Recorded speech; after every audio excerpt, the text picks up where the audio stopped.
apakah kasih kepada Allah bisa dipisahkan dari kasih kepada sesama? Dan siapa sebenarnya sesama itu? Pertanyaan-pertanyaan ini menjadi awal dari perjumpaan yang menggugah antara Yesus dan seorang ahli Taurat, sebuah dialog yang mengantar kita pada pesan abadi. Pergilah dan perbuatlah demikian. Ahli Taurat dalam kisah ini tidak sembarangan. Ia menyatukan dua perintah besar dari dua kitab berbeda, Ulangan dan Imamat. Ia bahkan menambahkan satu unsur penting, dengan segenap akal budi. Apa maksudnya? Di masa itu, hati adalah pusat berpikir, tapi seiring waktu, hati lebih dimaknai sebagai pusat perasaan. Jadi, agar tetap utuh, ditambahkanlah akal budi. Artinya, kasih kepada Tuhan itu bukan cuma soal rasa, tapi juga soal kesadaran penuh, daya pikir, dan kehendak. Dan tibalah kita pada kisah yang kita semua tahu. Seorang yang dirampok, ditinggalkan di jalan. Seorang imam lewat, lalu orang Lewi. Mereka tidak berhenti.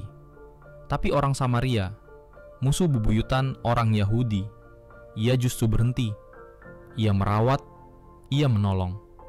Dan Yesus bertanya, siapakah yang menjadi sesama dari orang yang dirampok itu? Ahli Taurat pun terdiam, lalu menjawab, orang yang menunjukkan belas kasihan itu.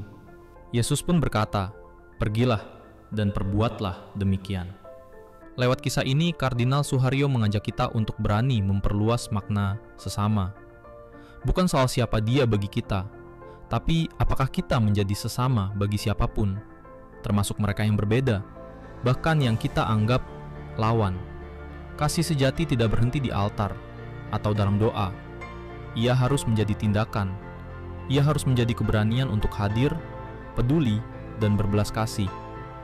Tapi, apakah ini hanya sekedar cerita lama dari Alkitab? Ataukah sebuah tantangan hidup baru yang sedang menunggu jawaban dari hati dan akal budimu hari ini? Temukan pemahaman yang lebih dalam dan refleksi menyentuh dari Kardinal Ignatius Suharyo hanya di Majalah Hidup edisi 28 tahun 2025. Baca selengkapnya sekarang dan izinkan sabdanya menggerakkan langkahmu.